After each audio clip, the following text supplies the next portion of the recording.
Hey ya, hey ya, hey ya, hey ya, hey ya, hey ya, hey ya, hey ya, hey ya, hey ya, hey ya, hey ya, hey ya, hey ya, hey ya, hey ya, hey ya, hey ya, hey ya.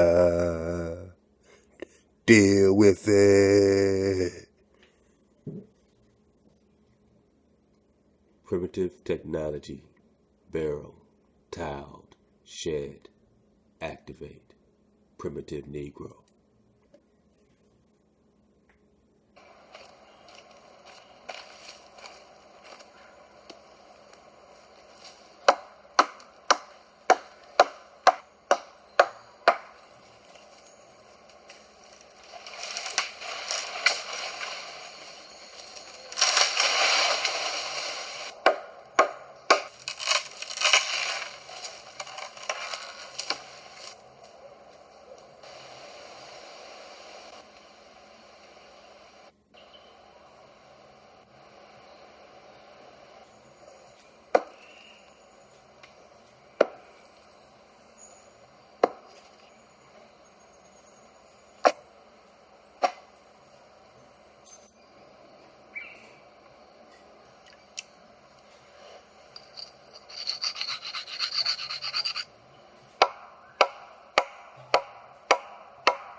Pretty dope, pretty dope.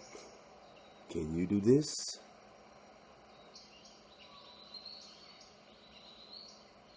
Can you do this?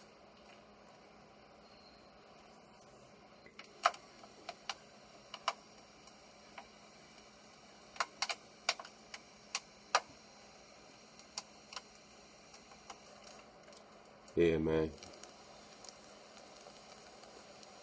There is no limitation to what we can do together.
Pretty dope. Pretty dope.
Can you do that?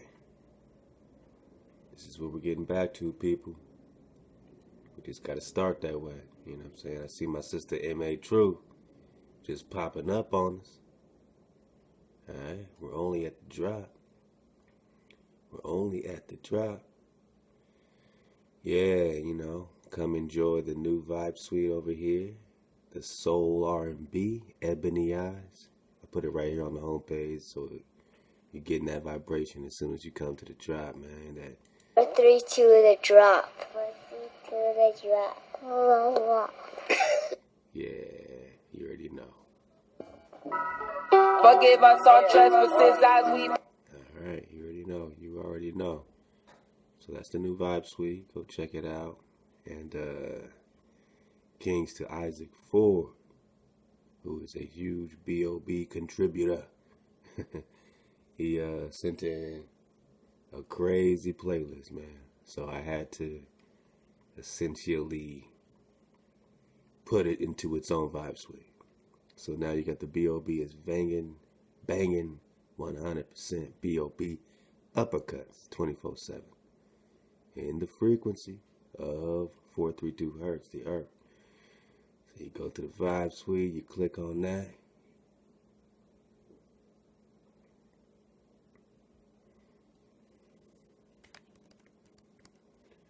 And here it is. Welcome to Swag Frequency. 4, 3, 2, the drop. 4, 3, 2, Yeah. the drop. Just like that. Just like that. You'll be getting nothing but a playlist of that King B.O.B. putting down what he puts down when he puts it down.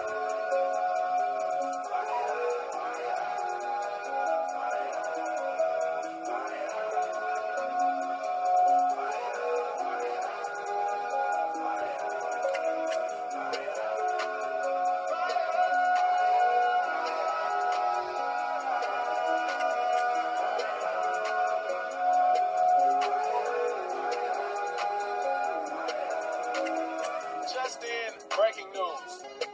2 shooters reportedly seen on the move. Over to you. Bob, over to you. Bob. Oh, shit. Yeah, gunshots apparently heard. Of all of the parents concerned, it's such a tragedy that this is happening in such a lovely suburb. Police and chief in high alert. Investigators lead a search. Sources say there were 2 gunmen, but people claim there was a 3rd. It's hard to confirm. So, Bob, are people still panicking? Yeah, but it could have been worse. Our sources say this is some type of religious terrorist hate group with an insatiable thirst. Signing off. This is Action News. Remember, you heard it here first. Yeah, with that. Alright. So yeah, keep digging on that B.O.B. Of course, you got your indigenous flute suite, all in 432 hertz. Your lovers rock, love songs in 432 hertz. The high road, alternative songs, jammin' rebel, reggae music, mimosa, jazz music, the basement, rap music, Neon Valley, pop R&B, the midnight hour, bedroom music, vibration. Ebony Eyes, soul R&B. That's cool one. That's just a chill mix. The drop zone. That is your dope drop mix. That is all the joints that is coming in from Drop Nation. Just put in the playlist, spinning for you. So that's just a nice mix of Drop Nation right there. And B.O.B. is banging. Alright. So that's what's happening, man, at the drop. That's what's going on. Digging on it, man. So we're going to get into, this is part 7 of the framer and the shaper. I never say final part, you know. I always like to come back to things. So, you know, I might come back to the Worlds Beyond the Pole and do another series or another couple drops on that as well. Continuing more into that book by Giannini. But yeah, man, this is for now. You know what I'm saying? I'll take a pause after this particular part 7 here, Framer and the Shaper. But I gotta get to my sister M.A. True so we can set this off right. Let y'all folks know what time it is on the really time. Tell them how you really feel, my sister. I said tell them how you really feel, M.A. Truth. Take it away.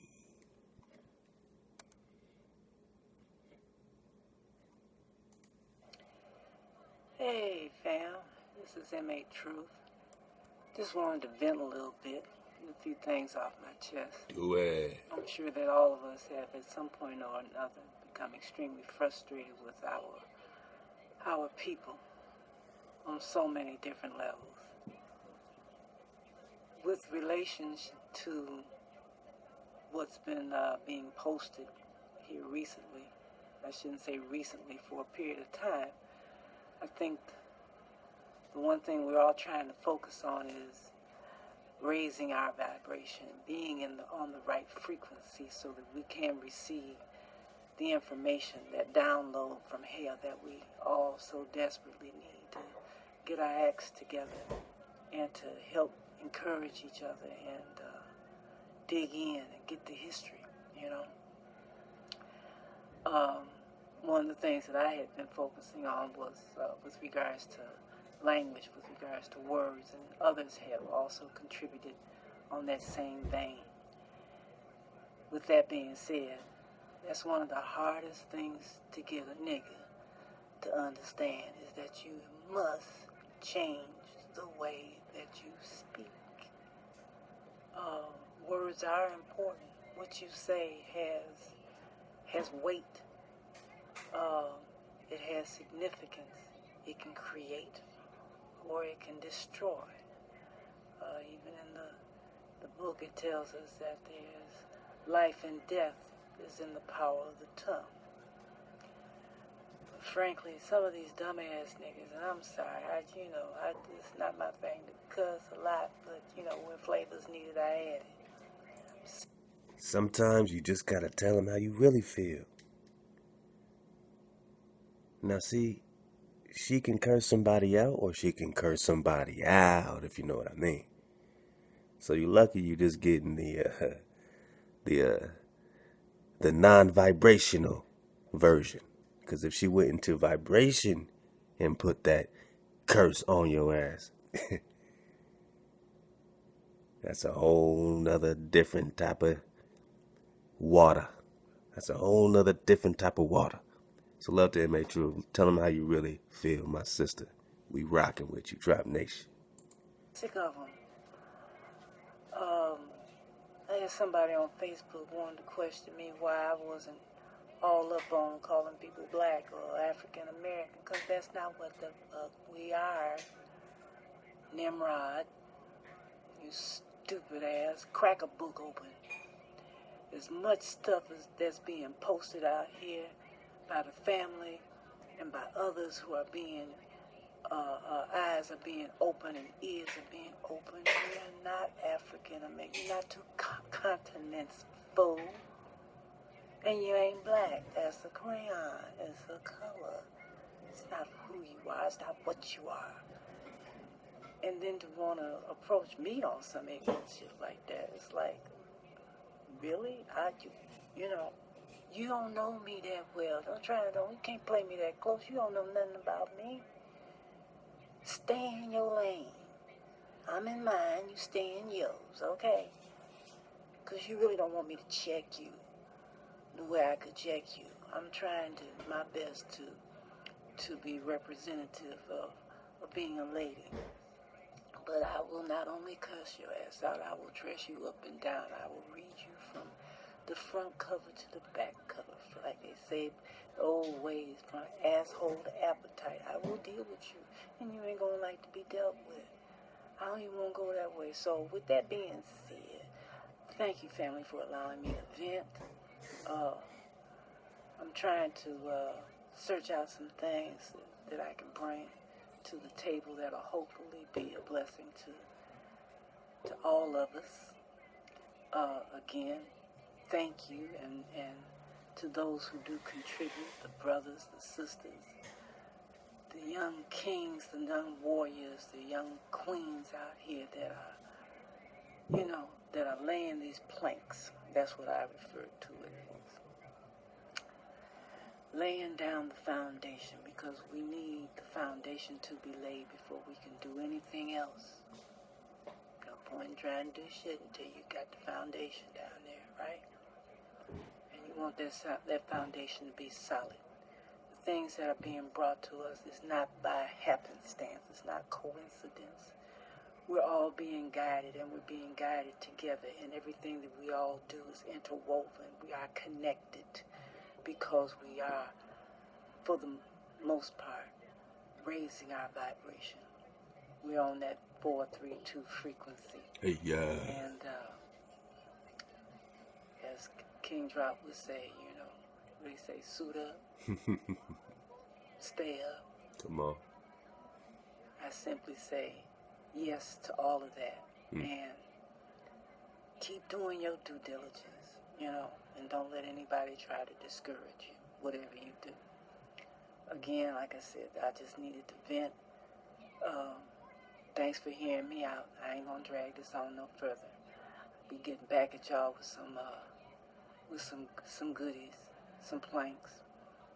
Maybe we can build on that. Shout out to you. Bye.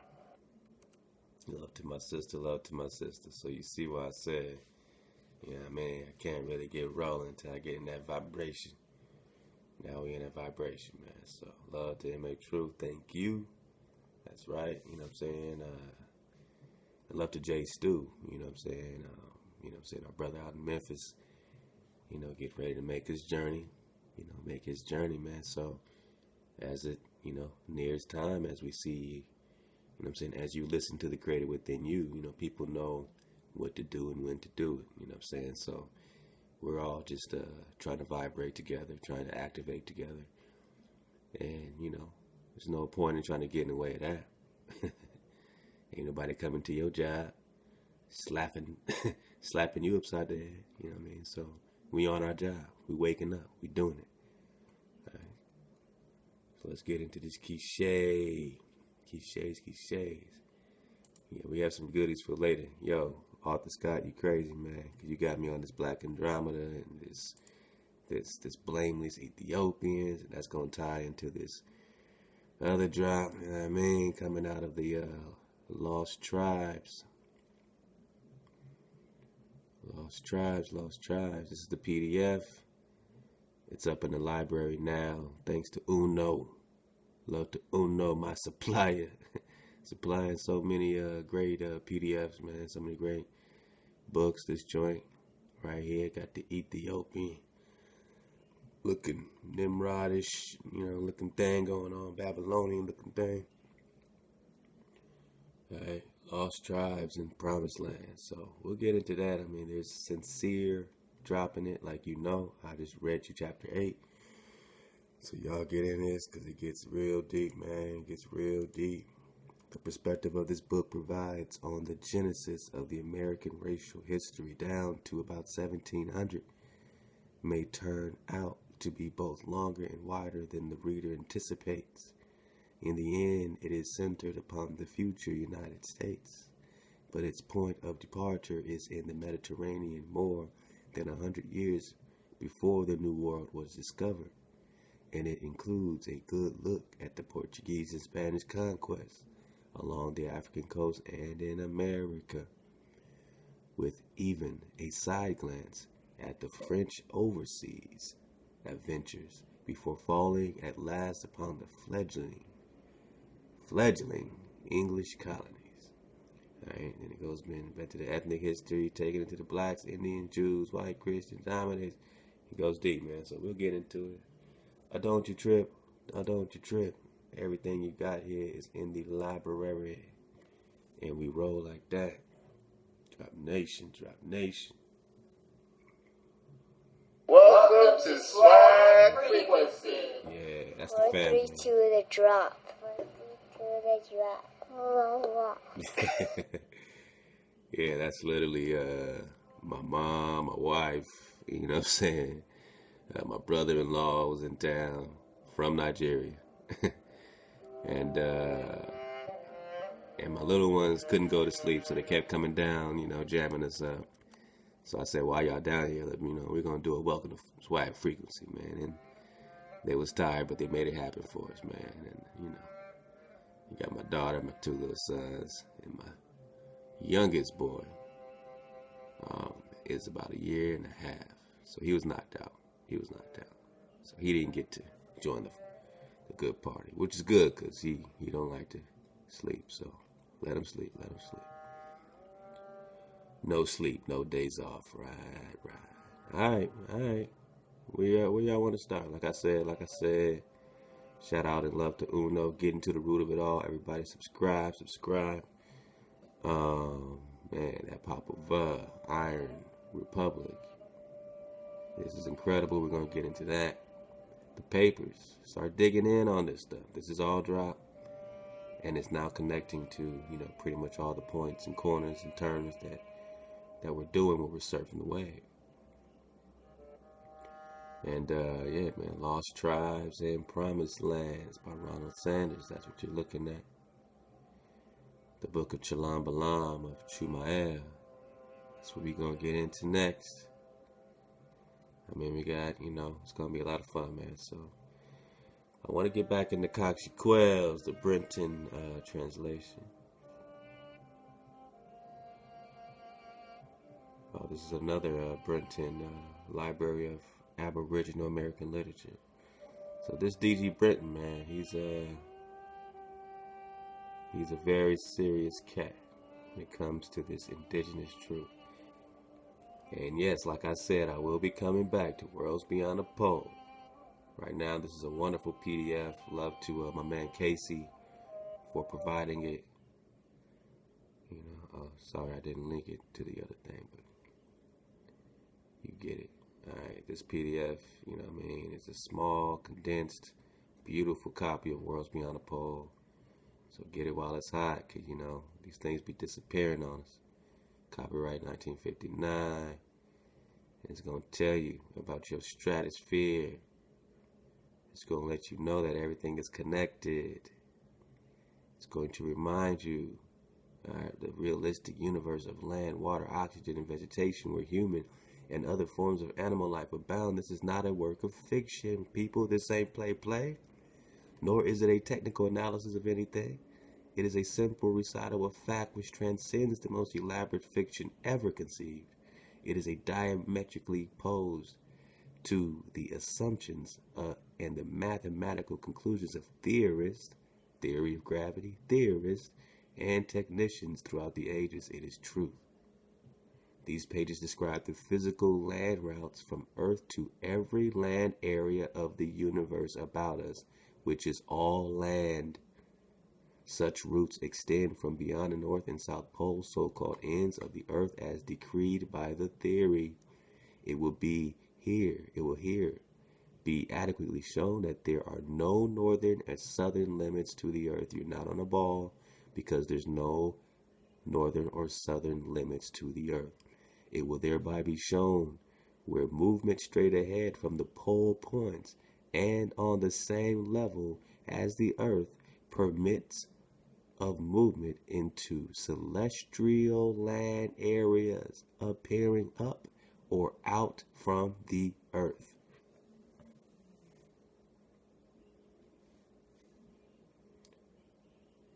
Do everybody a favor and dig on it. Pull out your golden spoon and dig on this one.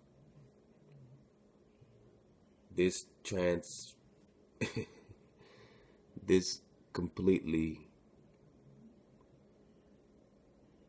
starts to unseal these mysteries of what's been really done to you.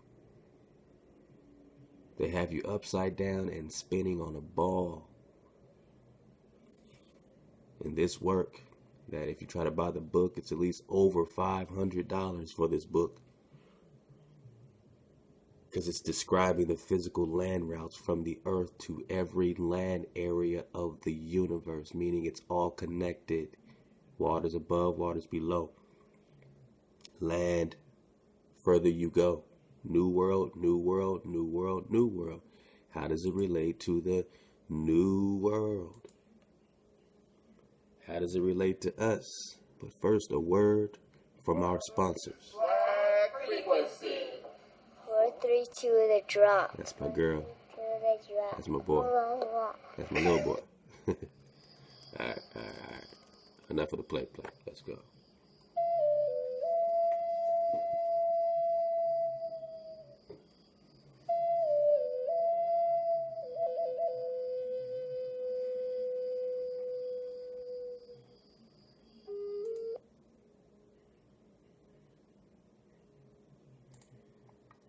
do it like this. I'm gonna do it like this.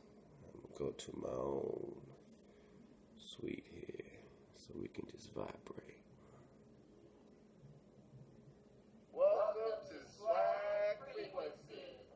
432 the drop. 432 the drop.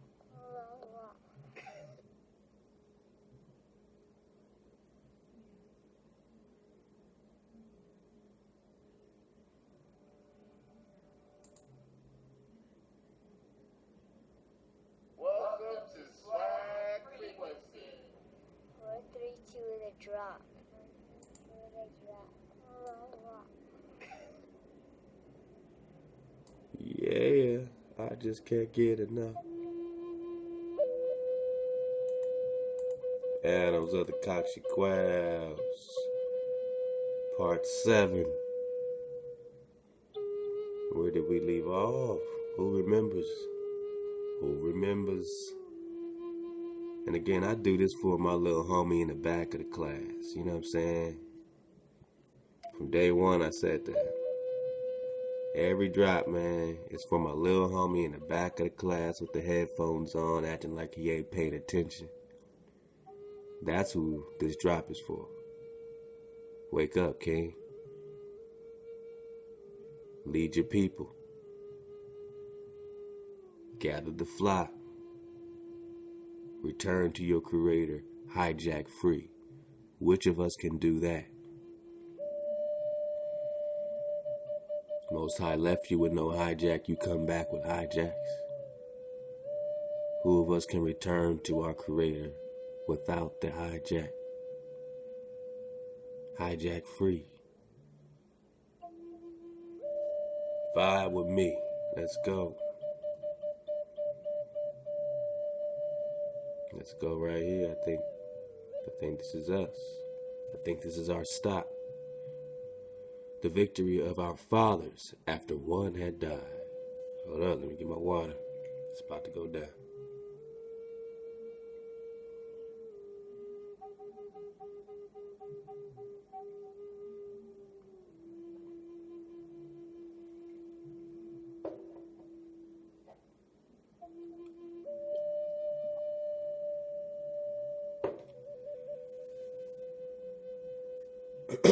All right, I'm back. Having arrived at the place, Quopitzel, Gagavitz said to Cakchiquels, "Let us cross this ravine." "Good," said he. Gagavitz first crossed, and then Cakchiquels wished to cross, but he did not cross, but fell into the ravine. Thus died one of our ancestors, and their possessions were divided. But the other, that is Gagavitz, brought us forth, us, the Exahila.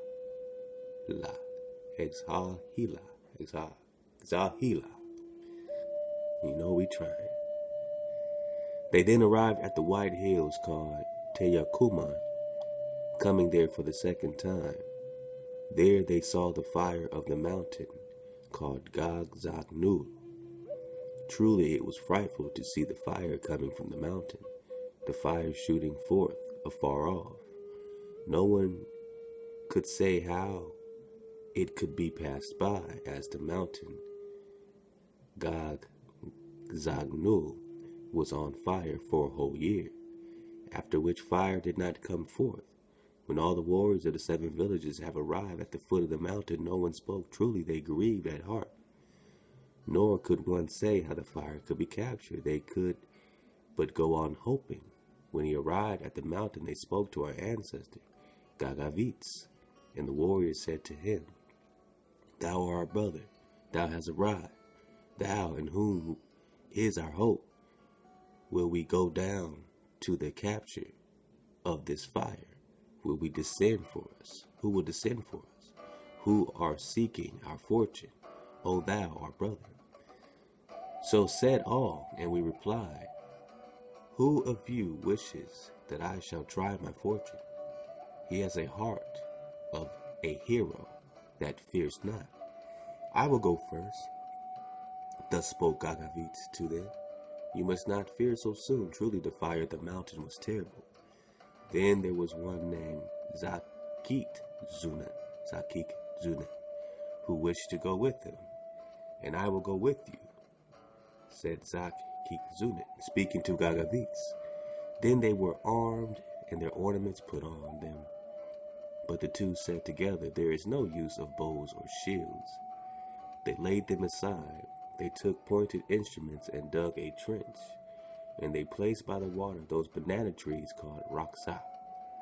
When these things were in order, they entered first with their heads, then with their necks, then with their arms, with their hands, and with their feet, so as to destroy the fire, as they said. Then Gagavits descended into the fire, while Cakchiquels conducted the water to the fire, and the green grass and maize mixed with the water flowed upon the fire. Truly it was fearful when it descended into the mountain, when it scattered the fire of the mountain, when the smoke burst forth afar, and darkness and night entered on the scene. All who were at the foot of the mountain fled as they were greatly frightened. Gagavits remained in the mountain. The day drew to a close, and their courage died in their heart. The fire was captured, but it was not captured for them. A few sparks of the fire descended from the mountain. It reached some, but it did not reach them. Then he came from within the mountain. Truly his face was terrible when he came from within the mountain. Zanu, all the warriors of the 7 villages said, truly his power, his knowledge, his glory, and his majesty are terrible. He died, and yet he has come down, so they said. Therefore, when he had arrived, they seated him on the throne, and truly made much of him. And all said, O our brother, you have conquered the fire of the mountain. You have reduced for us the fire. Ye are 2 heroes. One is the first hero, and one follows him. Ye are our chiefs, our heads, our chiefs. So said the warriors of the 7 villages to Gagavits. Then he said to them, the heart of the mountain has come as my slave, my captive, O you, my brethren, my kinsmen. When the heart of the mountain is open, the fire separates from the stone, even the stone called Cakchiquels. It is not a green stone, and there are 13 others with it. And hence comes the dance called the heart of the mountain of Cakchiquels. They say this dance is executed violently with many troops of dancers, nor can one count those who join the noise. They went from there and passed over Cakchiquels, as it is called, and they rode on the lake. There was no ceiba tree rooted in the soil, nor did they go under a ceiba tree, but they went upon the water. Therefore they called the place Cakchiquels. They buried Seba, the buried Seba, and they passed on to the place called Zaglagpake. I don't know if we looked up this Seba. I believe this Seba, C-E-I-B-A.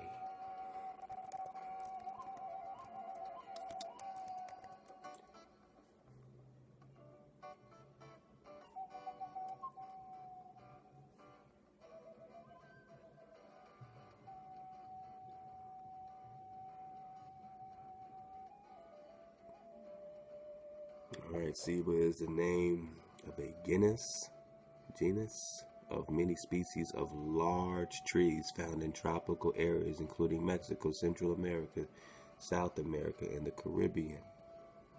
Large trees. Let's get some images of these large trees. Alright.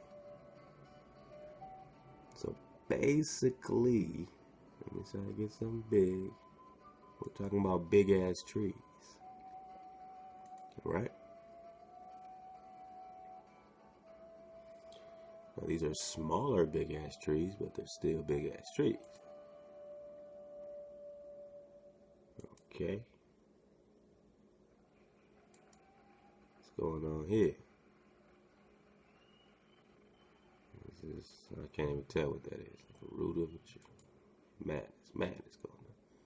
I guess, yeah, those are the tree roots, I guess, yeah. these are just the, okay, yeah, so we're just talking about giant trees. I think we can roll with that. Alright. Giant trees, ceiba trees. Alright. Look at this joint. What the feezy? Have you seen something like this before? Are these thorns? Is these a giant thorn tree? Yeah, this is kind of ill. This is kind of ill. This is kind of ill. Okay, so let's go. Let's go. Where we at? Alright, so now we're going to get a reference of the ceiba. So therefore, let's go back. They went from there and passed over to Cakchiquels, as it is called, and they rode on the lake. There was no ceiba tree rooted in the soil. So in other words, it's saying there was no sacred tree there. There was no giant ass tree, right? Nor did they go under a giant tree, but they went upon the water. Therefore they called the place Cakchiquels, which means the buried ceiba. So they're saying that the trees were cut down. There was no giant trees, you know what I'm saying? And they passed on the place called Xalapake. There they twined the leaves of the anonas for the royal seat. Therefore they called that place Xalapake, Anona garlands. So say our ancestors, okay? The conquest of Igomagi, let's get it. Then they saw in the distance those called the Cakchiquels and the Quebulahe, subjects of the Igomagi. They were captured after they had been routed by a surprise when they were not far from a place called Chigalabal. Okay. Alright. They were pardoned when they arrived, and our warriors extended their hands to them. Hence, that place was called Chigalabal. They said, in yielding, I am your brother, your elder. You are the conquerors. We are the subjects of your throne and your power. I swear it before these who are my subjects. Thus spoke the Igomagi, and thus their subjects, the Cakchiquels and the Quebulahe. Thus did the Igomag submit and save his life. With them, the Natsils, the Zatzils, brought forth those fathers and elders, the Apozatzils, named Quilave Zoko and Quilave Quanti, but only their families, not their vassals, proceeded therefrom. After this, they arrived at the place Quak Bat Zulu, Zulu, where they met the one named Togum. Truly terror was there, and the place Quak Bat Zulu trembled. At first all the warriors began to arrive, but fear was upon them, lest they should meet their death. Should there meet death, when he, Gagavits, reached there. When he, Gagavits, reached there, all the warriors said, Thou arrivest, our brother. What is this? Truly is it fearful. So said they, and to them said our ancestor Gagavits, Who are ye, O warriors? Let us look at his face. Can we not fight? Have we not bows and shields to effect an entrance? O you, who are my brother? So he spoke, and he sent all the warriors to seize Togum. Then they said, What speech is this, O brother? Is it not said that a great terror is there? Go thou and see. So said they all. Then they went forth to see Togum, and truly he arrived at a place of the terror, and where the hill trembled. At once he cried to Togum, Who art thou? Thou art neither my brother nor my elder. Who art thou? This very day I shall slay thee. Instantly was Togum filled with fear, and he replied, I am the son of the mud that quivers. Oh. I mean, imagine, you know what I'm saying, you ask somebody, man, who are you? They say, I am the son of the mud that quivers. I mean, that's pretty deep. All right. This is my house, where I dwell, O my Lord. So he said, Go forth from here and live elsewhere. Was it answered to Togum? Then he submitted and was made prisoner, and his body was taken with him. Gagavit said to the warriors in the 7 towns where Togum gave himself up, We have made this spot glorious. Show forth the face of my prisoner, my captive. We will adorn and sacrifice my captive. We will be friends with him and stand in front of him, and thus celebrate the name of this spot, Kwakbat Zulu, as it is called by a joking people, O chieftains. Such were the words addressed to all the warriors. Therefore they spoke thus, Our brother, one child is the first, and another the second among us. Hereafter we shall make this appear before the council, we the 13 warriors. We will give to thee thy canopy, thy royal seat, thy carpet, thy throne with power. These shall be called the 2 children of Zatzil, Tukushes. But thou shalt be the first man among the Apozatzils and the Apaksahils. They shall call thee forth to act. Thou shalt be first among the warriors, thy brothers, and thy elders, the Bakapok and the Bakazahils. They shall name thee equal to any in power and majesty, O my brother. Thus they said, and his head was lifted above the others, and he was given the power by the Apazatzils and the Apaksahils, but not by us, the Zatzil Tukashis, nor by our brother and elder, the Bakapok and the Bakazahils, my children. Our fathers and ancestors said of old, We have been chosen by the warriors in their great skill and wisdom. Their bows and shields have created us. It was thus that our ancestors were first exalted, by overcoming the greatness and the birth of many. Then began the execution of Togum. He arrayed himself and entered suddenly. His arms were extended in front of a tree to be shot with arrows. A dance was begun by all the warriors. While Togum began his song, they still danced. When they commenced to shoot their arrows, but not one of the arrows reached the core, for it was far to the tree where he was shot at on the hill Kwakabuzulu, where they shot at him, and where all the arrows fell. At length the arrow of our ancestor Gagavits was discharged. It passed rapidly over the place named Chitsulu, and pierced Togum. All the warriors then slew him, some arrows piercing him from near and others from far. The man being thus killed, a great stream of blood came forth behind the tree. His body was cut in pieces and divided among all the 7 towns.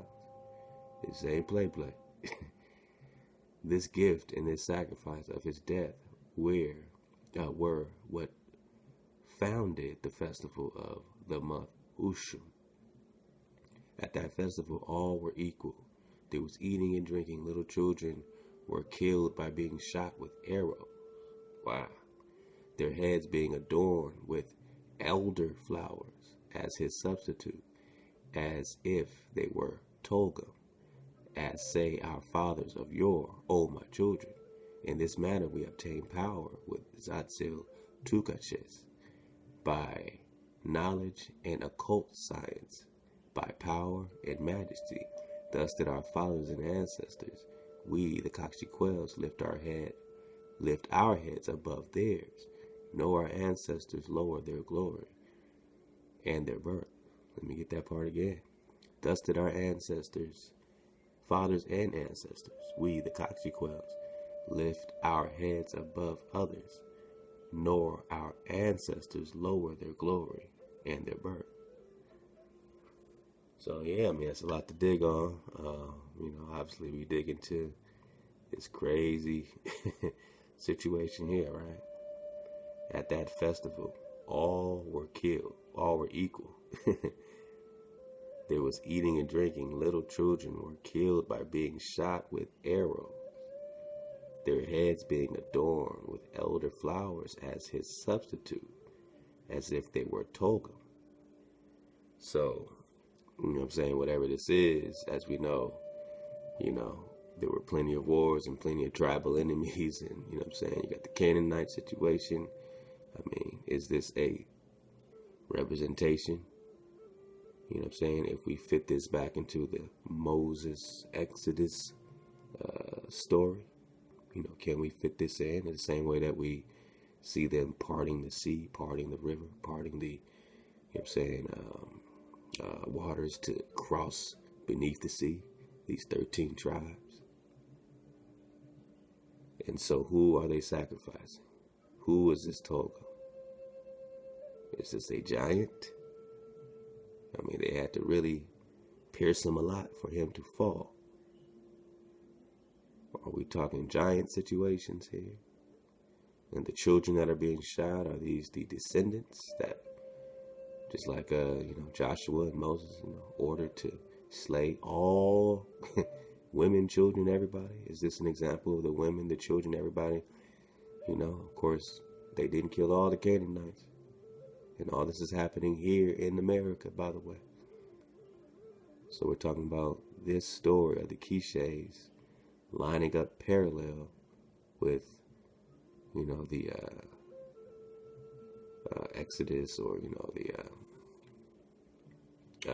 Numbers and everything else that's going into Joshua and the, finalization of things, pushing into past the four corners, pushing into, then Tenochtitlan. So is this a continuation of the Torah? Or should I say, is this the foundation of the Torah? Of where they're getting out of these cliches? What babies are they, extracting out of this? And what did King James actually do? What did he actually give when he presented it back after coming here in 1603, colonizing through the London Company, then coming out with this 1611 on you after saying he's colonizing you, issuing 2 patents to colonize you here? So just trying to piece it back together. And yeah, as you, flow through Bereshit, through the beginning, as we flow through Deuteronomy, as we flow through Exodus, as we flow through Numbers, as we flow through Leviticus, just keep all that swirling in. I know you only received it one way, but see what seems to be, matching up beyond them, following this chief with the staff, this red staff, and everything else that we read. So let's keep going. When they were on the hill Quack-Bat Zulu, they threw a part of the body of Togam into the lake. Thus began the festival of throwing the nose of Togam. Then it is said there was heard a noise in the waters, and at its passage all were terrified when there were these movements in the water of the lake. Many on this occasion assembled at the spot called the common bath, Payangako. They practiced many magic arts. So you see these magic, these hijacks. Remember, this is Egypt here. So all this stuff is here. So of course we know that when the Most High allowed us to get, shaken up, to say it, very lightly, flipped upside down, spun around, and just decimated. There must have been lots of hijacks. We might be some blameless souls to them, right? I mean, we might be some Oh yeah, don't forget you are flipped upside down. Alkebu-lan style. 1260. Is this Africa? Upside down?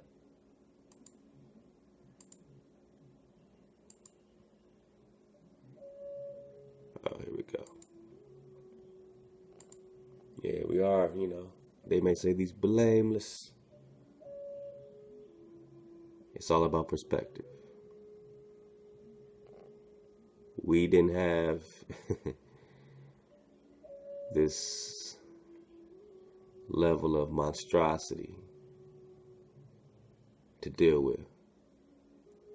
But we were definitely separating ourselves in all these other celestial ways.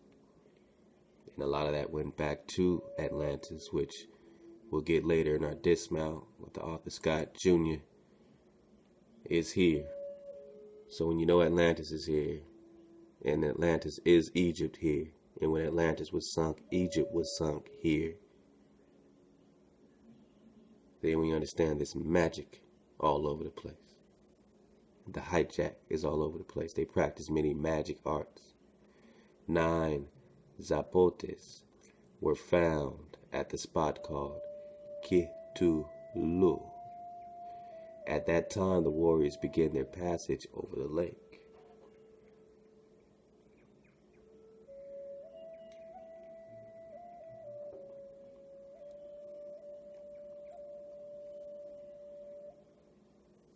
Gagavitz followed them with his sister, named Chatahua. They established themselves and settled on the point called after the god Abba. A little while after the arrival of Gagavitz, truly a fearful thing took place when he entered the water. Having changed himself into Zutu Kumats, it suddenly darkened on the water. A wind rose, and a white cloud rested on the surface, making a circuit of the water in the lake. A white cloud rested on the surface? Does that sound like some type of technology? Making a circuit of the water on the lake? Wind rose, darkened. This white cloud, like in the scripture, Moses is following a cloud in his Exodus, right? And we can easily know that chariots, clouds, flying things, they call clouds, making a circuit of the water in the lake. They desired to remain there, but it was first necessary to reduce the power of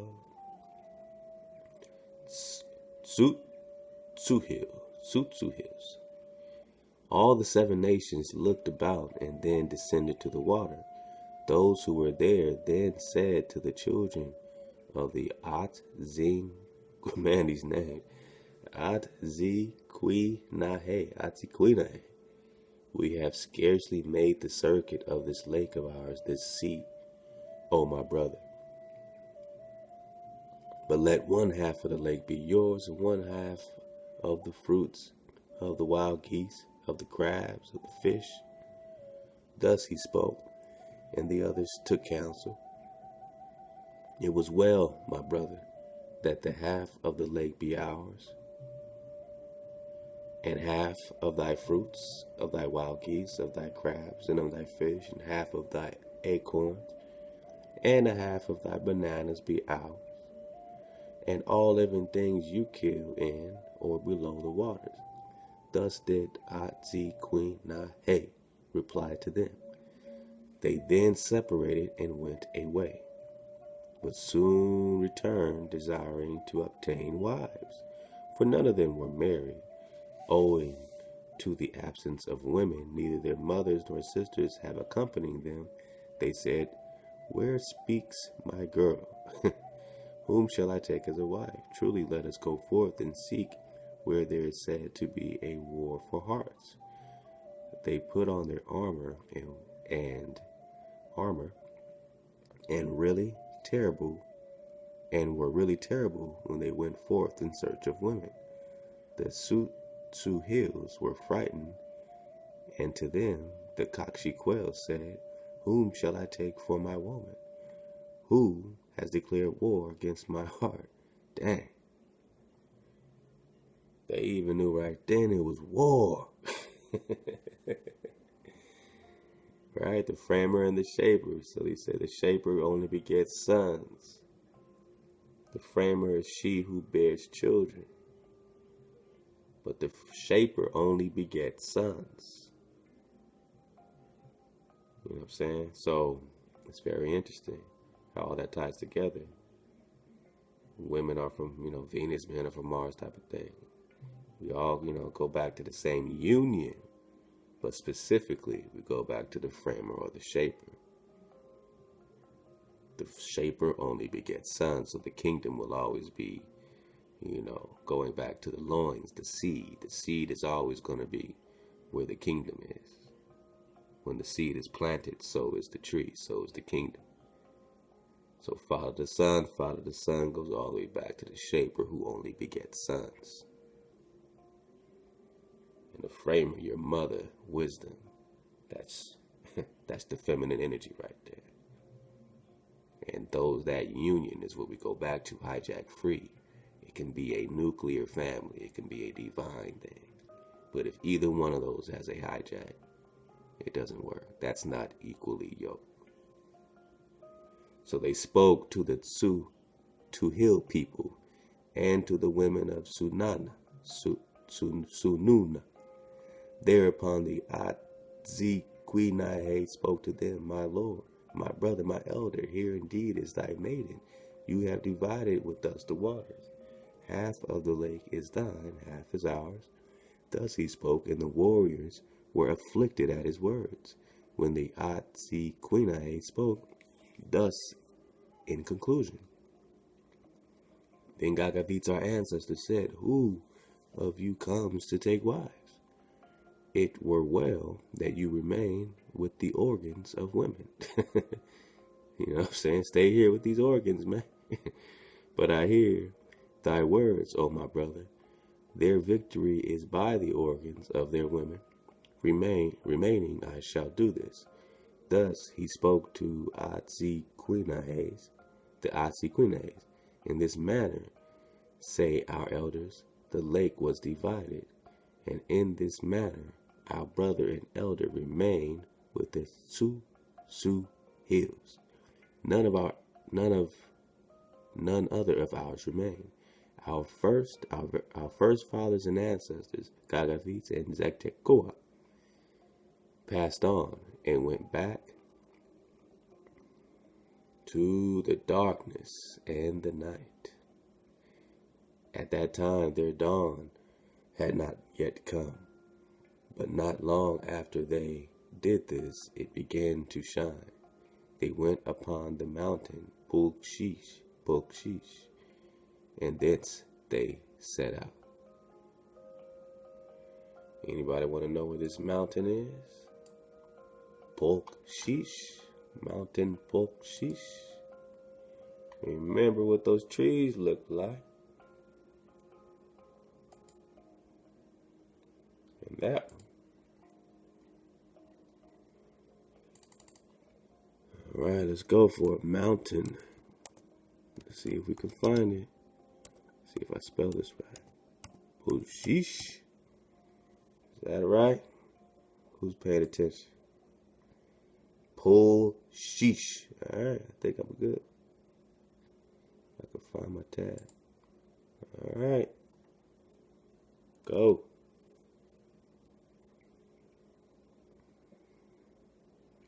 Okay. What is this? I don't know if it's giving it to me, y'all.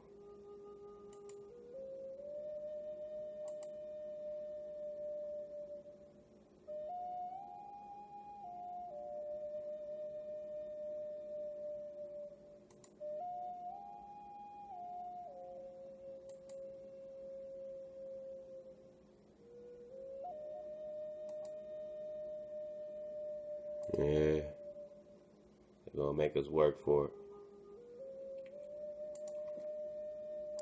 I'll try to get a little more specific. for these Marajagas. I'm gonna go Maya. How about that?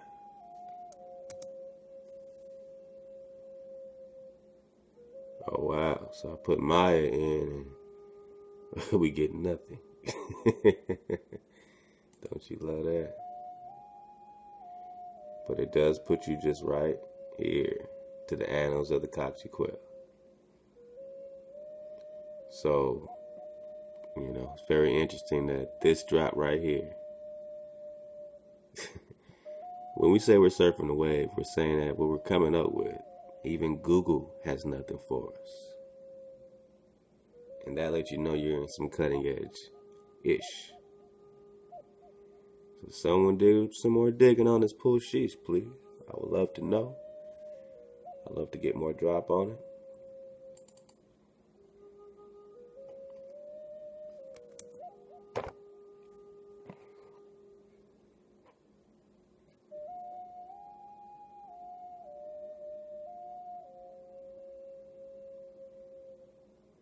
Yeah, you got me searching now.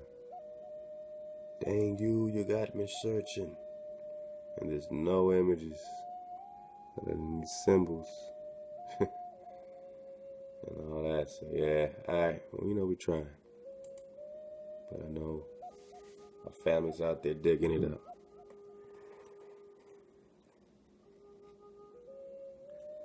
Alright.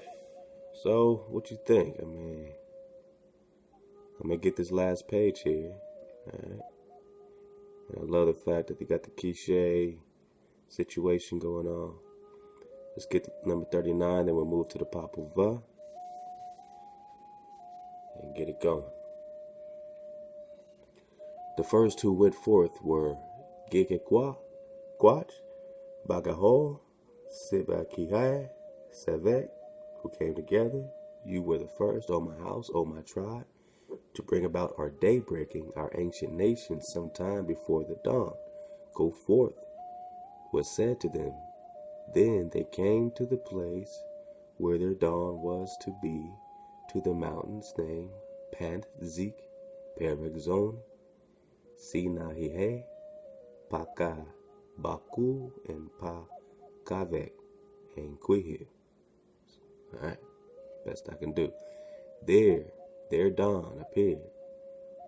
There they built houses. There took place the marriage of their chief, named Nemehe. The first who built houses were those who came first, the Cakchiquels, the Kibakihe, and the Kavi. The last to arrive was Bakaho, and they had already commenced to build when he arrived. After he had come, Bakaho said to Cakchiquels, I am king, I receive you. So said he to Cakchiquels. At his arrival, he had ardently desired the leadership. The others answered him, Thou art not our king. We do not wish you to be our king. So said they to him, All right, it's getting real. Then he showed them a precious stone and said, I will give you this precious stone carved with 4 feet and hands and toes, if I am your chief. So he said, but that suited them not. Then he began to build himself a stronghold, and in a little while the labor was completed, for he ardently desired power and coveted it. For this reason, his constructions were destroyed by the Chuluk-Balan sent by Cakchiquels, because Cakchiquels liked it not that Bakaho desired the leadership. Therefore the constructions were destroyed by the animals. Chuluk-Balan, when Cakchiquels came to the places called Puhuhil and Parakzon, each of which was clothed with changed green. After that he arrived at Pantzik and Peregzoni, and on his arrival the daybreak took place. Man, it's getting good. I almost kind of just want to keep rocking, man. Alright, let me get this last one. Y'all know I love it. Alright, but I know the Popol got some gems, and we got to end with that. for now, for our part 7. The sun had already risen, said our fathers and ancestors of old. The dawn had appeared, when were formed the families of Cakchiquels, Cakchiquels, Kave, and Papal had not been received, as he had forced the families to accept him as their ruler. When he forced them to do this, they said, I shall not go forth to meet you, Papal. Do you not come to say, I am your chief? I said, and do you not come to show your precious stone to the eyes of our family? Have you not called yourself the counselor, Papal? And have you not called yourself the head of our house? Thus they spoke.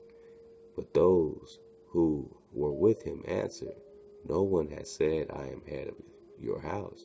Be thou our ruler. Be thou our ruler, they cried, and thus he succeeded. Oh, man. So they gave him, man. All right. So now you got this Papal taking leadership. So we're going to pause right there. We're on page 111. Beautiful thing, right? Beautiful thing, right? Now let's do it like this. Let's do it like this. Get ready for this dismount.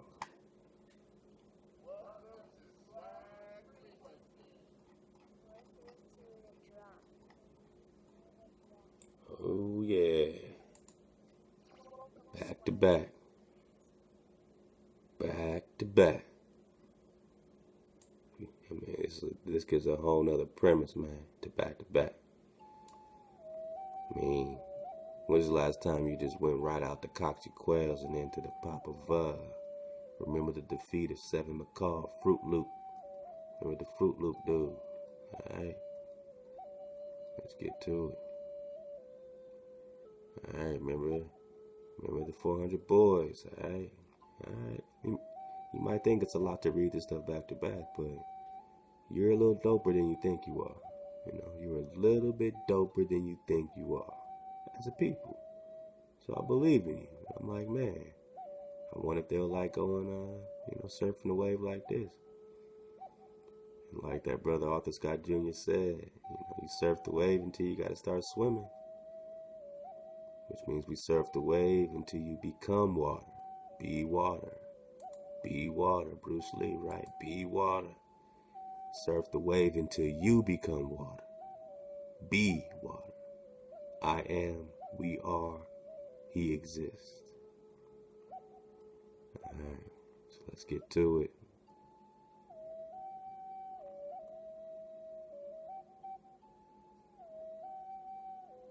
Okay, we got that part. I want to see where we left off.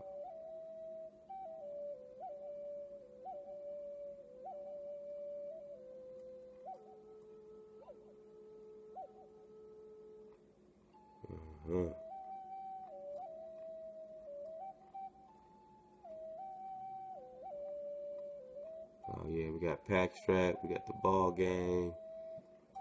Yeah, see, I forgot how far we went, man. We did pretty good. I mean, just like Worlds Beyond the Poles, I'm just leading you to the water. It's in the library. You continue it. You keep digging. You keep digging on it. Alright, I think it's this next one here, and we're ready to go.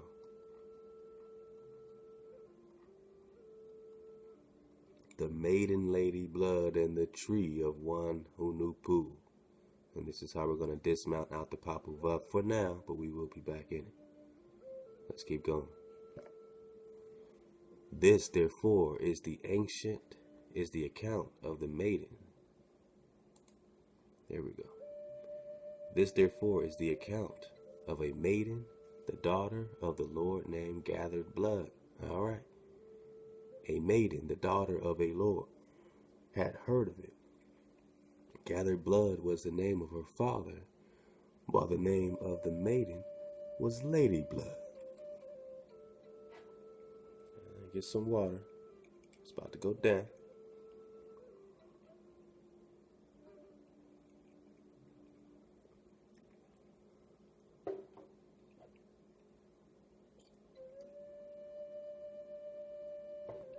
Thank you. Thank you for that.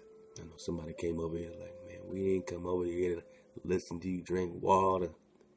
Man, dopest stand-up of all time. Lady Blood, okay.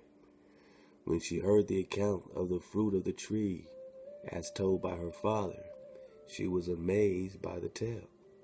Can I not come to know it by seeing the tree that has been spoken of? I hear that its fruit is truly delicious, she said. You think she's talking about some puny tree or some majestic, beautiful giant tree? Thus she went alone beneath the tree that was planted at Crushing Ball Court. Ah, what is the fruit of this tree? Is not the fruit borne by this tree delicious? I would not die. I would not be lost. Would it be heard if I were to pick one? Asked the maiden. Then spoke the skull there in the midst of the tree. Let's get this small print. Lady Blood, alright? In my society, blood is the most precious substance because it bears within itself the spirit or essence of the ancestors and thus, by extension, of the founding deities from whom they descended. You want me to read that part again?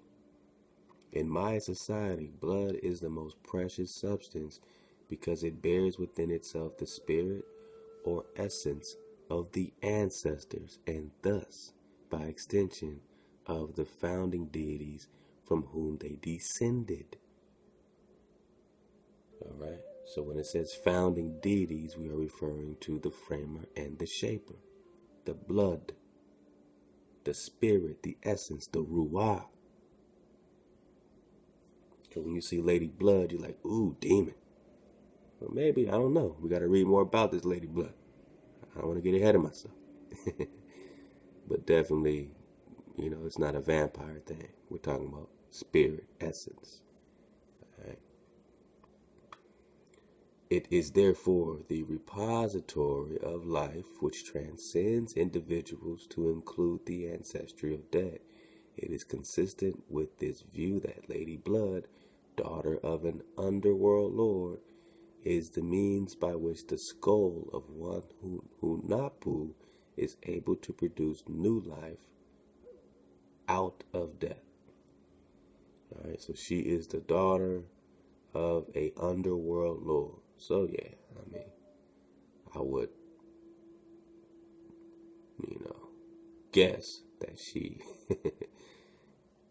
is a hijack, right? She's the daughter of an underworld lord. But let's keep reading. Let's keep going. You're surfing this with me. I have not read this before you, so I appreciate the company. All right, so thus spoke the skull in the midst of the tree. So remember they went to the underworld and did that battle, and they played ball. So there, this is Lady Blood. You know what I mean? But she might be a daughter of the one underworld, but at least you know a little bit more about her name. You know what I'm saying? As she would describe it. What is it that you desire of this? It is merely a skull, a round thing placed in the branches of trees, said the head of Hanapu when it spoke to the maiden. You do not desire it, she was told. I do desire it, said the maiden. Very well then, stretch out hither your right hand so that I may see it, said the skull. So she's picking fruit, and this fruit is a skull. And they're having a conversation, so let's go. Very well, said the maiden, and so she stretched upward her right hand before the face of the skull. Then the skull squeezed out some of its saliva directed toward the hand of the maiden. When she saw this, she immediately examined her hand, but the saliva from the skull was not in her hand. My saliva, my spittle, is merely a sign that I have given to you. This head of mine no longer functions, but it is merely a skull that cannot work. The head of a truly great lord has good flesh upon his face, but when he dies, the people become frightened because of his bones. In like manner, his son is like saliva, his spittle. Wow. He is his essence, his son, right? Doesn't the Father live through his Son? And aren't you the only begotten Son? Aren't you here representing your ancestors, representing the blood, the spirit, the energy, the essence that they represent from the Creator, the Framer, and the Shaper? He is his essence. If his Son becomes a Lord or a sage or a master of speech, then nothing will have been lost. He will go on. I'll say that again. And remember when we looked, we read in the Revelation of Moses, when Abraham, as Moses went to the seventh heaven, he saw the throne of Abraham as the most beautiful throne in there, as far as the court of the patriarchs was concerned. And, Abraham's father was even there. Who was that? Terah? Terah was there, and he had a copper throne. And Moses said, why has Terah got a copper throne? And the Most High said, because, I told Abraham I'll hook him up. And this throne just reminds him that he's being hooked up. He doesn't get the emeralds and the crystal and all that, the gold. He gets copper. But because his Son, is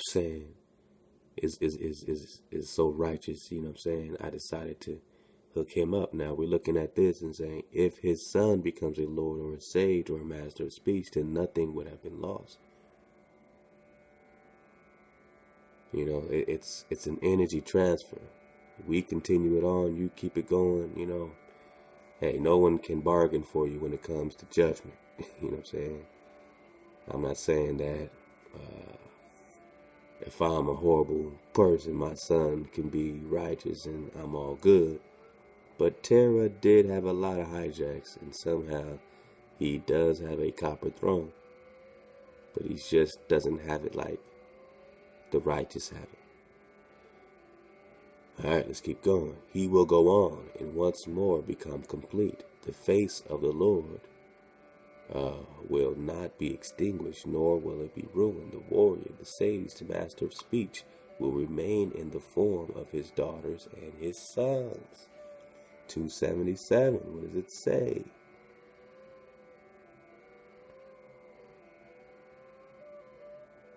We gotta go all the way down here. Seeds, let's get it.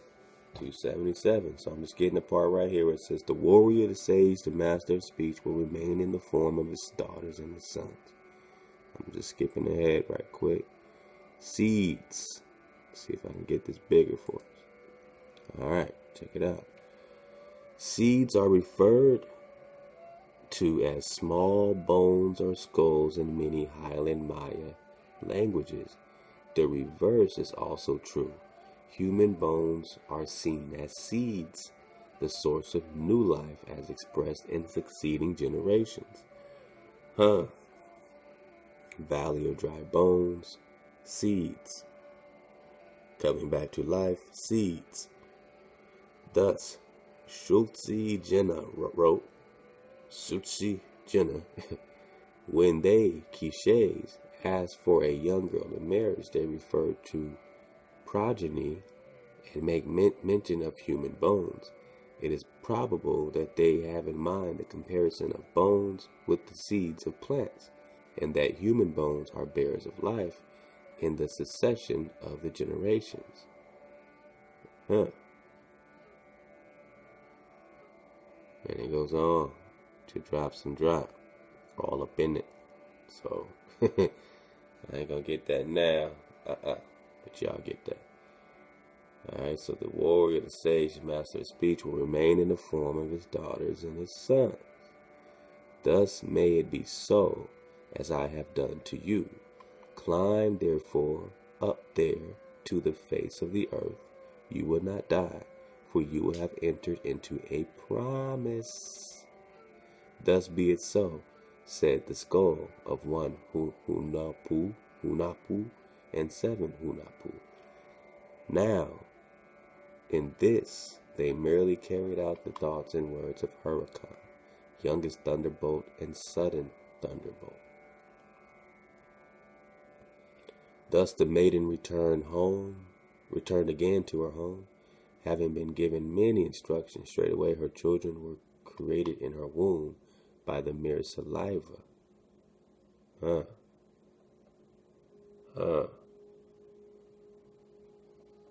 Okay, let's keep going. Thus was the creation of Hanuapu and Exbalanki. I gotta read that again. Thus the maiden returned again to her home, having been given many instructions. Straightway her children were created in her womb by the mere saliva. Thus was the creation of Hanuapu and Exbalanki. So when they're saying that, I was just reading up on this islands of California and how they thought California was an island, and you heard about the Khalifa and the whole island of women, an island of nothing but women. So I said, what? How did they reproduce, or what happened? You know what I'm saying? And when you talk about seed,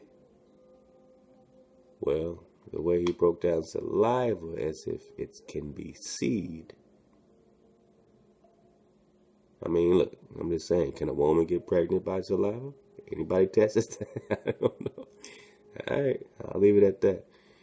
Now, when the maiden had arrived at her home and 6 moons were completed, she was noticed by her father, Gathered Blood by name. All right, let me check our time. Oh, man. All right, I want to make this Arthur Scott drop, so I'm not going to, let me see how long this is.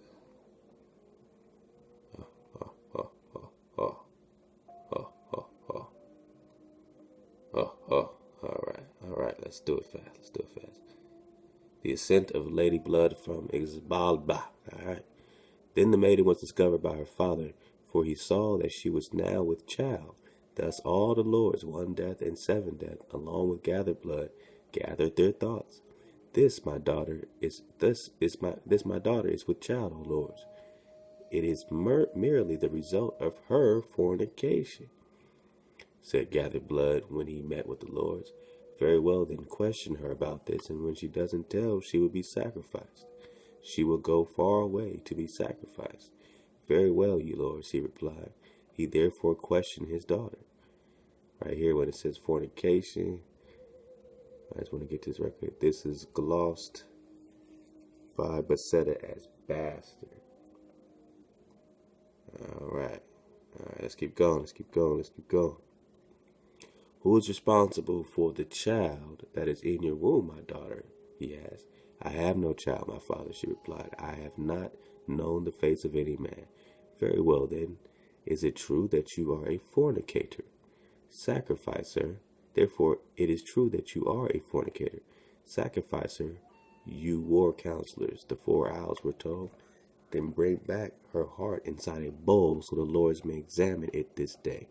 And so they went, carrying the bowl and lifting up the maiden in her talons. They took with them the white dagger, the instrument of sacrifice. You would not succeed in killing me, you messengers, for this that is in my womb was merely created, and is not the result of fornication. Rather, it is the result of my admiration for the head of one Hanuapu, which is at crushing ball court. Thus, do not sacrifice me, you messengers, said the maiden when she spoke. But what shall we give as a substitute for your heart? For we were told by your father, bring hither her heart so the lords may examine it and be satisfied with its form. Bring hither the bowl quickly and place her heart inside. Were we not told this? Therefore, what will we put in the bowl? For above all else, we do not want you to die, said the messengers. Very well, the heart will not be theirs. At the same time, your homes will no longer be here. No longer will you lure people by force to their death. Only the true fornicator will be subject to 1 death and 7 death. Mere croton tree sap will be theirs henceforth. Thus be it so. It will be this that you shall burn before their faces. It would not be this, the heart, that you will burn before their faces. Thus be it so. Take what the tree produces, said the maid. The tree, all about the trees. Then the red secretions of the tree were collected in the bowl. There it congealed and became round. The red tree therefore oozed forth the substance for her heart. The sap of the red tree was thus like blood. When it came out, it was a substitute for her blood. Oh man. And I gotta finish it. Thus she collected the sap and the secretion of the red tree. Its surface became like bright red blood in the bowl when the maiden cut open the tree called the sacrifice red tree. She named this blood, and the blood croton it is still called. There on the face of the earth you will be esteemed, for it is become yours. She said therefore to the owl, Very well then, you maiden, we shall go then upward to hide you. But first we shall give the substitute for your heart before the faces of our lords, said the messengers. And so they arrived before the faces of the lords, who were all awaiting them expectantly. Was it not successful? Asked one death. It was successful, O Lord. This is surely her heart here at the bottom of the bowl. Very well, I would see it therefore, said one death.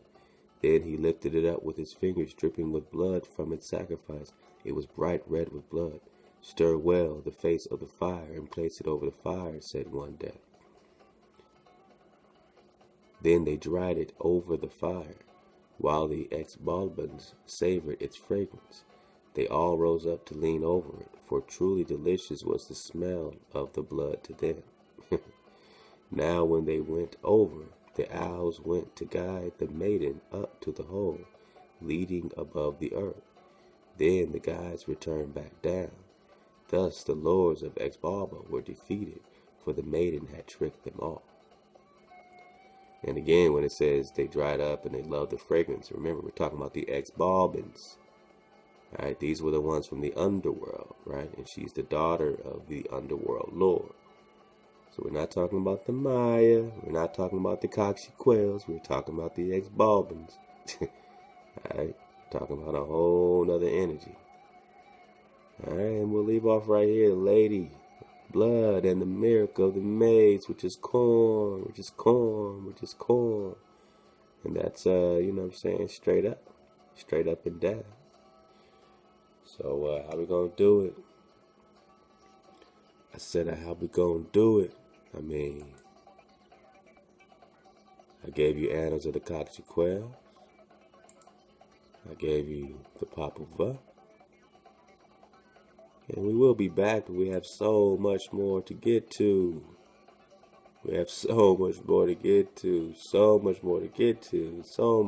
Y'all gotta understand, we have so much more to get to. You got what I mean? But let's go ahead and make our dismount, so that you know this ain't play.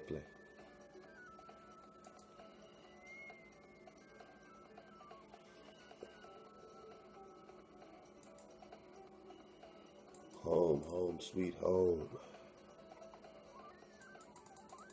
Alright. Sorry, my internet's going crazy today.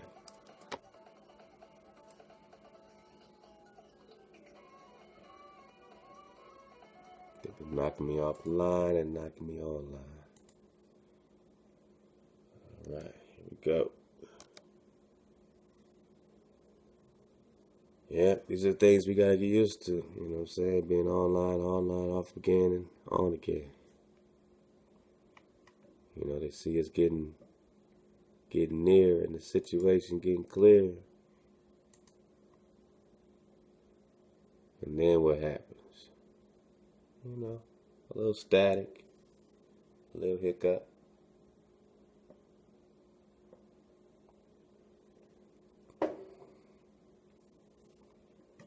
Well, hey, good news and bad news.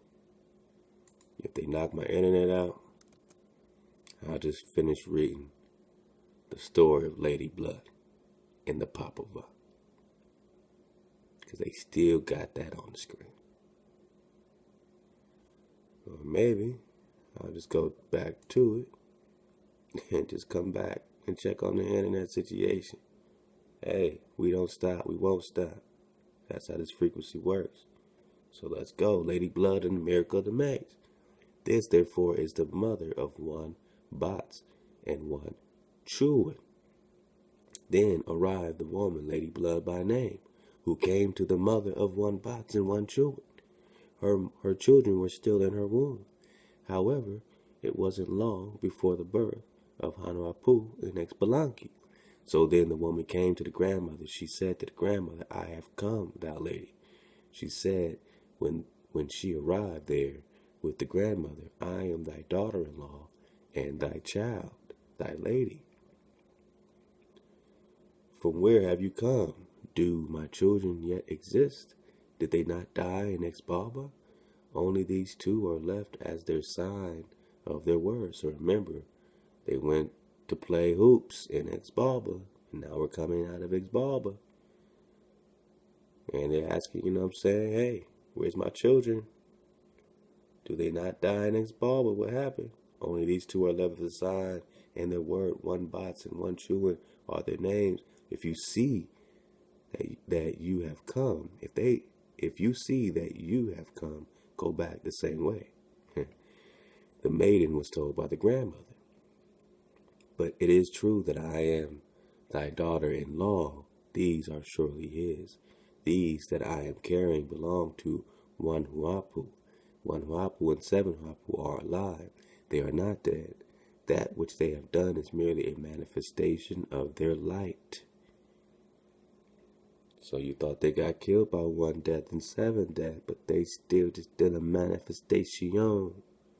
Thou mother-in-law, thus you shall see it. You shall see his face in these that I am carrying, she told the grandmother. Now one Bots and one Chewin glorified in these things. Only the flute and song did they do. Only writing and carving was their work every day. And so they comforted the heart of the grandmother. Thus the grandmother spoke to her. I do not want you. You are not my daughter-in-law. It is merely the result of your fornication that is in your womb. You are a deceiver. My child, my children that you spoke of have died. The grandmother said again, they are truly his, I say to you. Oh man, this is real. I'm glad we got back to this. You see how this works? You see how this works? Let's go. Very well then, I hear you, that you are my daughter-in-law, the maiden was told. Go then to get food that these may eat. Go and harvest a great net full of maize and return with it. Then you will surely be my daughter-in-law, just as you said. Very well, she replied. Then she went to the maize field that belonged to one Bots and seven Chewin, along the path that had been cleared by them. The maiden thus started out and arrived there at the maize field. But there was only a single ear of maize in the field. There was not even one or two or three or more. Although there was maize there, it was but a single ear that had been produced. Alright, so the grandmother said, hey, she ain't going to be able to bring me back a whole net full, so she ain't going to be my daughter-in-law. Then the heart of the maiden sank. See, I am a sinner, I am a debtor. Where shall I obtain the net full of food that is asked for, she asked. Grandma done set me up. Thus she called upon the guardians of the food. Come, arise, come, stand up, lady of the day, Thoth, and lady of the day, Kanil, lady Cacao, and lady of the day, Tsi. You are the guardians of the food of one Bots and one Chewin, said the maiden. Then she took hold of the corn silk atop the ear of ripe maize, and pulled it upwards. She did not pick the ear of maize, but it multiplied there in the net until the great net overflowed. Then, when the maiden returned, the animals carried the net for her as she returned. But when she returned and saw her grandmother, they gave back her pack frame, and she perspired as if she had carried it. Now, when the grandmother saw the food, the great net food, she said, where did you come by this food? From where was it stolen? I will surely go to see if you have finished off the maize plant and brought it all here, said the grandmother. So she's like, nah, man. Nah, I can't be my corn, man. Let's get this barter. Thus, she went to see the maize plant. But there was the single ear of maize still on the maize plant, and it was clear that the net had been placed beneath it. The grandmother then rushed back to her home and said to the maiden, this is but a sign that you are in truth my daughter-in-law. I will surely watch your deeds, for they are to be my grandchildren. They are to be my grandchildren are enchanted already.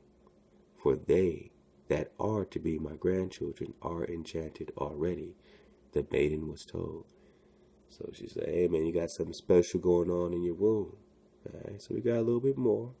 Let's see how we're doing, but at least we got a little bit more. Now we Hunapu and Belanki, ex-Blanki in the house of the grandmother. We're gonna go further. Let's check back on our internet, man. Did they are they still messing with us? Are we back? Oh, we back. Oh, we back.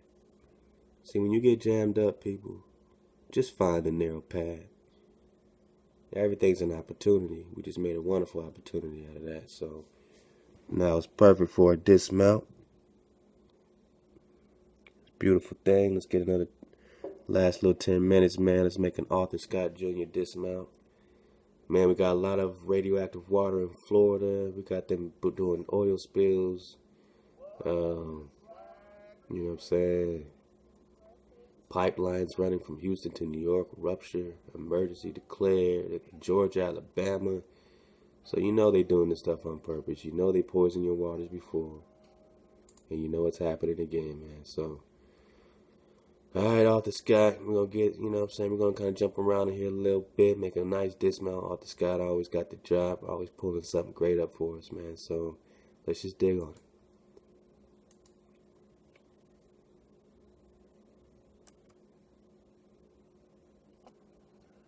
How y'all doing? Arthur Scott. Hope everybody doing all right, man. It's been a work week. You know, I've been wrapped up in the J-O-B and the servitude. My old lady done moved my laptop or whatever and my whole little computer, guitar, recording area. So, you know, the outlook's different or whatever as far as over my shoulder. I'm in a whole other corner. Man. M.W. Smith hit me with a drop, man, and the junk was so good, like I really have to share it, you know. I'm going to share the beginning of what he sent me, and then we're going to experience together what came on afterward, or whatever. That I was like, I just can't let this pass, so, you know. I put up documentaries that you can find yourself, but sometimes may not think to look up, you know. Because if it wasn't for my recommended video playlist or whatever, and, you know, my contact, you know, MW hooking a brother up with the playlist, I can't say that I'd be looking into, you know, black grease any further than what we've covered. And I don't mean we've covered, I mean we've covered. Lex Will, you know, he hooked us up on Black Rome. He let us know what was going on with Edom. You know what I'm saying? So I didn't think I'd be looking deeper into it.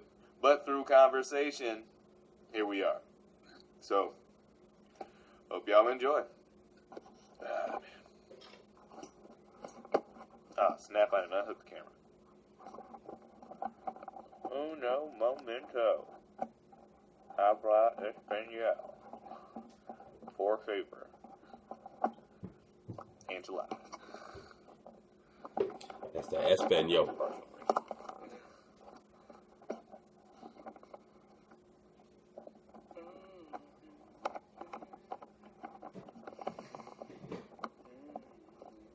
Sorry for the delay. Camera mount ain't the best, but it was cheap and it works for what I need it for. Alright. This is entitled Gregory Walker, Black People in Ancient Greece. And he just was dropping it, you know what I'm saying? He has his views. You can do the research on your own as far as any of the viewpoints. Well, not the viewpoints, any of the we'll go right topics, into it. Names, and Let's dates go. to the battle that's in front of the castle when the king, who's the father of dancing a lot, so you wonder why, you know, we mess with they martial arts and they mess with our breakdancing. You know, did we counter at one point? You know, did we mesh? Saving people. This was Memnon, whose name means immortal. In 3 different ancient languages, Memnon's means immortal. In ancient Greek, his name means forever. His name means forever there, resolute, always there, like a big rock, a boulder. It's always there. That's what his name means in Greek. In the Black Asian language, the Muslim people are always talking about Asiatic black people. You know, who are the Asiatic black people? What does that mean? Well, I found out what that means. In Iran, in Iraq, right now, there's black people that still live there that you don't see on the news. We talked about Long time ago, these black people used to run Iran and Iraq. I believe that. Right? And many other places over in the Far East and in Asia and all the way over to China. I'll be getting into that. And Israel too, and especially Israel. All these...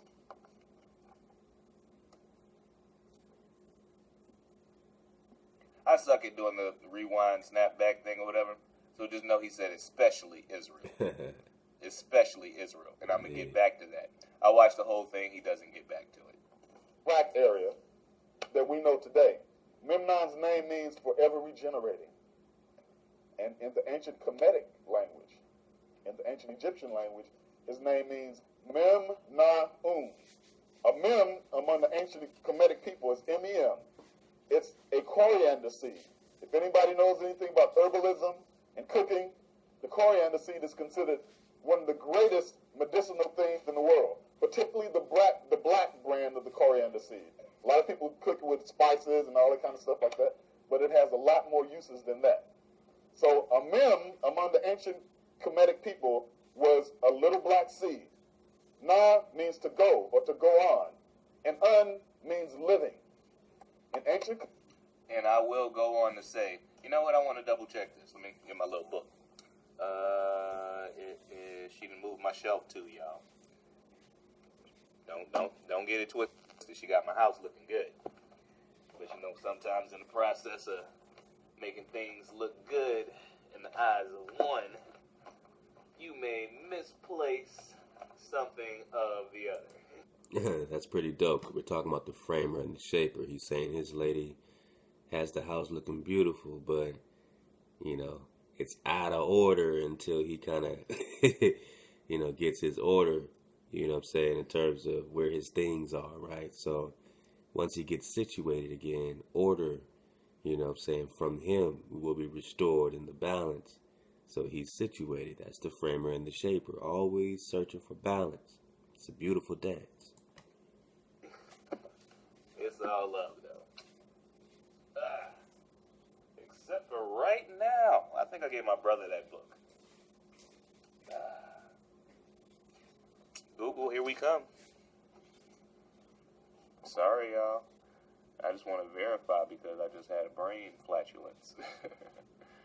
So, check into that. Google in Hebrew. Because in my head I already have the answer.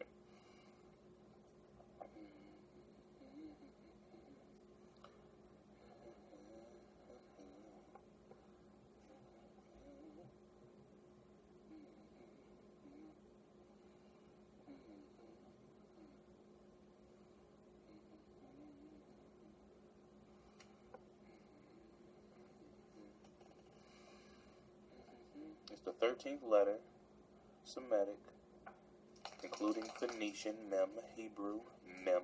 So that's what's popping in my head, the letter Mem. Aramaic, Mem. Okay, tell me what it means.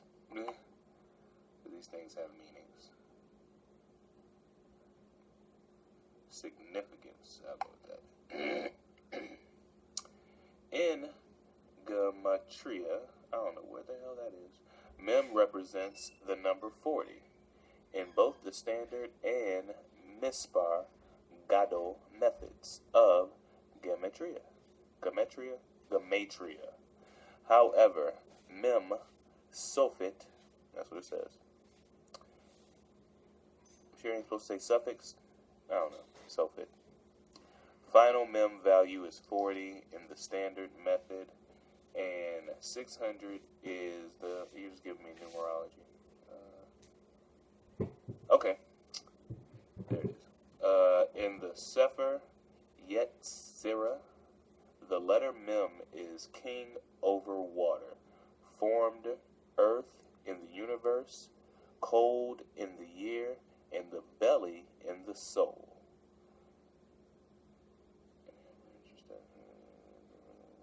Okay, that's just talking about somebody's name. So, that's what I was thinking. You know how I say king over the water? I've heard that Mem, the letter is supposed to represent a wave of water. And that can go to the Shah Mayim. And Mayim. Shah, or Maya, right? Mayim being the firmament and the, you know, the, what is that called? The enclosure in which, no, the visible ark in which the clouds dwell, encompassing as well the heavenly bodies above, so on and so forth. I don't have my Shamayim, right? Those are that's the expanse, that's the stretching out, Shamayim, like a tent for you to dwell in. Everything dwells in it. So that's a beautiful breakdown. Let's just surf the Mem. Surf the water. Let's get the last couple minutes of this. And then to me, I can't tackle all that at once or whatever, you know. Corresponding point of view, you know, you're hollering at your boy, you know, which I appreciate, you know what I'm saying. You could be making videos, you know. I mean, I sound like I'm repeating Kingdrop. I sound like I'm repeating Lex Will, you know, because they said it the exact same way. You know what I'm saying? Anything you reading or sending to me, I can't tackle all that at once or whatever, you know, because I got my own little points of interest or whatever, even though it's supposed to be bigger than me. So I definitely do appreciate the recommendations. You know what I'm saying? I ain't forgot about you. I'm going to get on that Wichita. You know what I'm saying? That's just a read. You know what I'm saying? That's something you got to sit down with. But, after you send me the link, not pointing at anybody in particular, but just in general, you send me a link, you should send me I should see the video after, you know what I'm saying? Or I should see the video with the link under it, you know what I'm saying? And, you know, it just build a better channel, you know what I'm saying? We're surfing the wave, you know, I guess some of us need to become fluent in the water, you know what I'm saying? We got to get off the board and start swimming. That's the best way I can say it. Y'all have a good day. Yeah, be the water, right? Get off the board and start swimming, and that just leads to a beautiful dismount. This is Drive Nation. This is how we work together. Francisco, my man Francisco, riding the waves in Hawaii. Surf the wave, be water, stay up, suit up, choose up. Francisco, my brother Aki, take him away.